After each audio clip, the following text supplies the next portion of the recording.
carretera y esa carretera se corta, pues entonces no podemos viajar. Y además hay que darle recursos financieros y hay que depurar esas instituciones y hay que participar. Yo siempre pongo el ejemplo de Suecia o de Suiza y de Guatemala. En aquellos países tienen la suerte de que los ciudadanos cumplen con su deber depositando un voto en una urna y después desentendiéndose 4 años, porque las instituciones funcionan como relojes suizos o como coches suecos, funcionan muy bien. Pero en países donde las instituciones funcionan muy mal, por desgracia, los ciudadanos no se pueden permitir ese lujo. Tienen que estar pendientes, tienen que monitorear, tienen que vigilar, tienen que ejercer todos sus derechos fundamentales y no solo el de participación. Tienen que ejercer el derecho de manifestación y el de expresión, el de información y todos los son, hasta que la cosa funcione. Y tienen que permanecer ahí los 4 años entre voto y voto para ver si el votado hace aquello por lo que pidió y obtuvo la confianza. Y si no lo hace, pues tiene que pedir naturalmente que responda. Entonces hay que ejercer todos los derechos, incluyendo esas acciones penales y disciplinarias que hay que democratizar en un Estado de Derecho, y hay que monitorear el desempeño de las Cortes, y hay que monitorear el desempeño de los organismos disciplinarios, no se diga el de las comisiones de postulación, y también la representación en todos los órganos colectivos. Y hay que hacer aportaciones de más dinero, o hay que administrar mejor el que se tiene, pero en todo caso esa primera emergencia alimentaria y la segunda emergencia de seguridad y de justicia cuesta dinero. Nosotros hemos pedido una cárcel que no se construye, hemos pedido que dupliquen la plantilla de la Fiscalía que no se duplica, hemos pedido que doten de fondos a esos programas que se están cayendo porque no tienen recursos, y le hemos pedido también a la comunidad internacional que se ponga en orden, porque parece que hay una carrera entre la cooperación española y la americana y la sueca y la holandesa a ver quién le da más dinero a qué institución, y son como subastas. Por favor, relájense, tranquilícense, hay muchas necesidades, no hay dinero para todas, pongan orden y repártanla de manera coordinada para que un organismo no reciba 3 y el otro nada, sino para que se reparta equitativamente siguiendo las prioridades que muy bien podrían ser las de ese Acuerdo Nacional de Seguridad y Justicia. Y le hemos pedido, finalmente yo con eso termino y podemos discutir de cualquier cosa y ustedes me dicen que no están de acuerdo en nada, que es de lo que se trataría, al Gobierno, al Congreso y al organismo judicial que cumplan con la parte que les corresponde, porque de otra manera esta comisión terminará, se marchará y ustedes se quedarán con un 96 o un 95 o un 98 de impunidad, dependiendo si le preguntan al INACIF, a la PNC, al MP o al OJ. Buenas tardes y muchas gracias.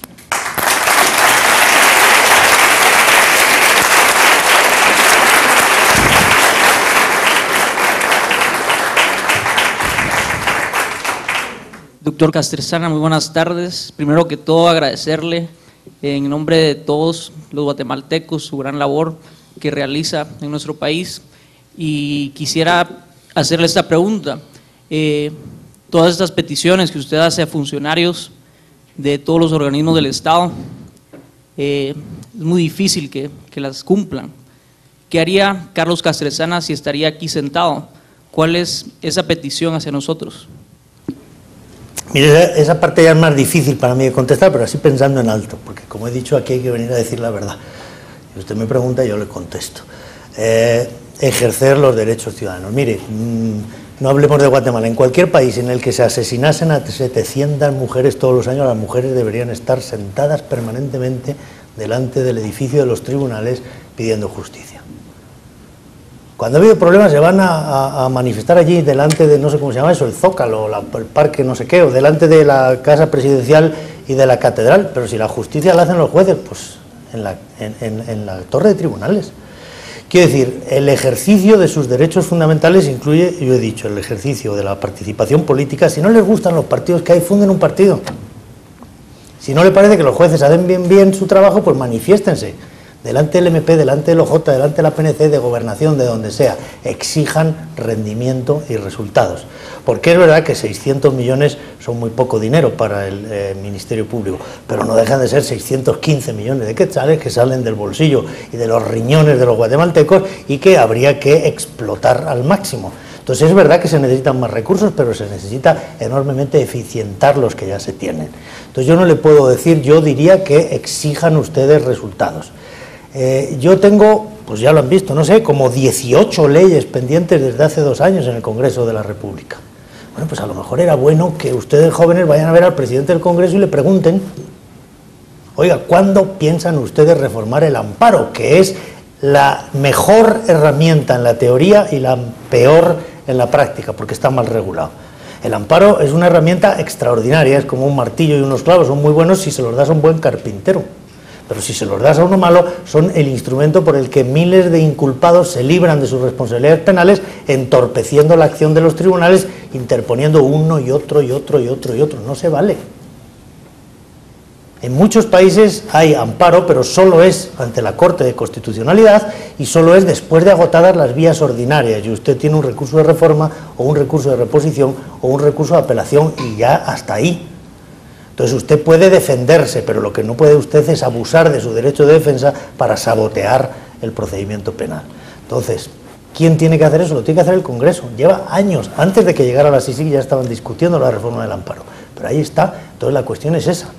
Conductas que hemos discutido públicamente en estas últimas semanas, el tráfico de influencias, no es punible y hace 1 año y medio que nosotros presentamos una propuesta de ley para que se modifique el Código Penal y se introduzca como conducta punible el tráfico de influencias, que es una de las modalidades de la corrupción, porque la corrupción tradicional es el cohecho y la malversación. Es decir, el funcionario que pide dinero a cambio de una ventaja lícita o ilícita, el funcionario que se apropia de los fondos públicos.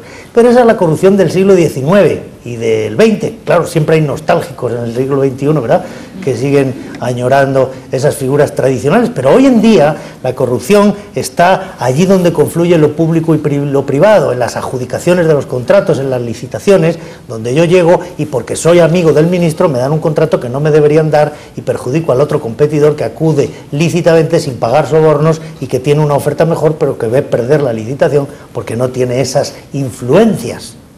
Entonces eso, que es evidente que además es un deber para Guatemala porque está en la Convención de Mérida contra la corrupción, que es una convención de 2003 que Guatemala ratificó, pues no sé, en 2004, 2005, que desde entonces debería estar en el Código Penal, pues estamos en 2010 y no está.